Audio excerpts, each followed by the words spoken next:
You are watching TechConfessions, created by Amy Lewis and brought to you by VMware.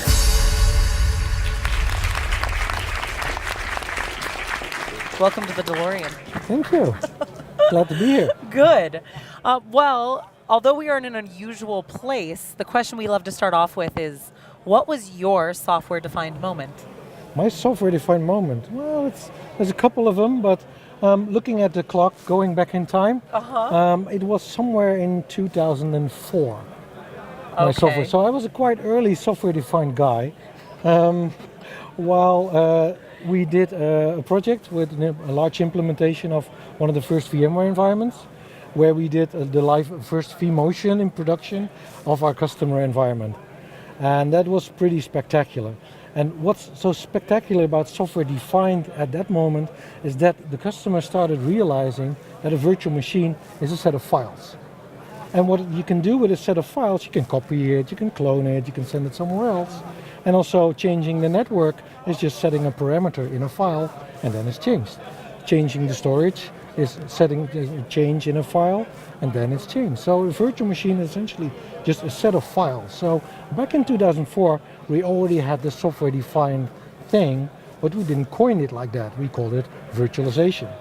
So later on, we found out that software-defined sounds way cooler, and maybe it sells even better. You never know. But virtualization became a bit lame. But effectively, in 2004, we did that.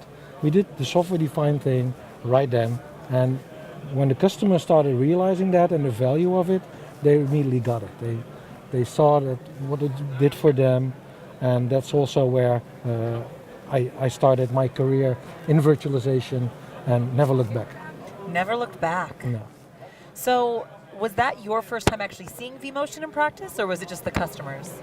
No, I saw it already because I was VMware certified back then, and I had the training.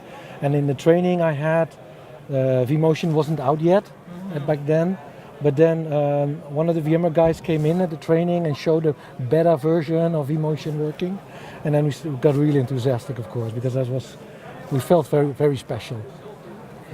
So it sounds like in that moment when the customer saw it, they had this aha about where the future was going. Yeah, they had this epiphany moment. Really? Is this possible? And then it started opening up their minds, and they started realizing what else was possible afterwards. Because when it's a file and you can clone, automate, copy it, then you can also put something in front of it, like an automation thing, and send it like that and make automation and continuous delivery and all that stuff. It all started back then. But it took a long time for the IT industry to become a commodity and start realizing what software-defined really does. So you mentioned just a moment ago having seen it on that day and it being like a very big deal. What was the last time that you had an aha moment like that more recently?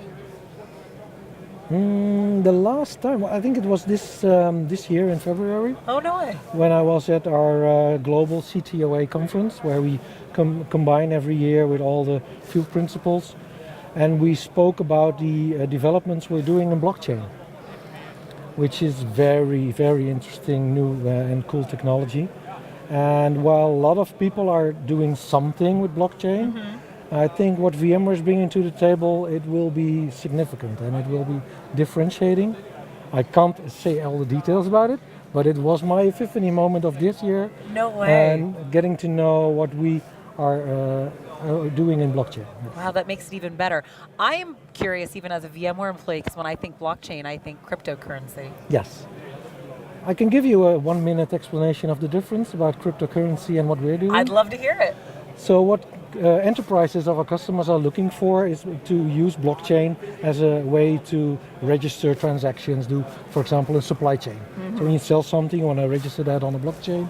Everybody can see it, everybody knows it's legit, but also want to make it secure. So what you are referring to is cryptocurrency, Bitcoin. It's a principle is called proof of work. So we're all calculating a lot of stuff, and the first one who comes up with the answer wins the prize and gets the transaction, and then it goes through the network. But that takes a lot of latency in the network. So all those compute cycles of the rest are wasted, so it's not sustainable at all. And it's very latent because it takes a while before the transactions come through. So on the model we're proposing, that's a different strategy where you have more an enterprise version of a closed-off blockchain, where you can have those consensus much faster, much more efficient, so it becomes scalable and becomes something enterprises can use for business transactions. Wow. Well, I look forward to that blockchain-defined moment when we get to hear more about it. All right. But thank you so much for joining us in the DeLorean. All right, so from 2004, where we're going next? Oh my gosh. I think we might be back here, ready to join Let's go back to the VMAC and let's see if we can have a drink here. Yes, no kidding. And when you're ready to give your tech confessions, join us at techconfessionstheshow.com.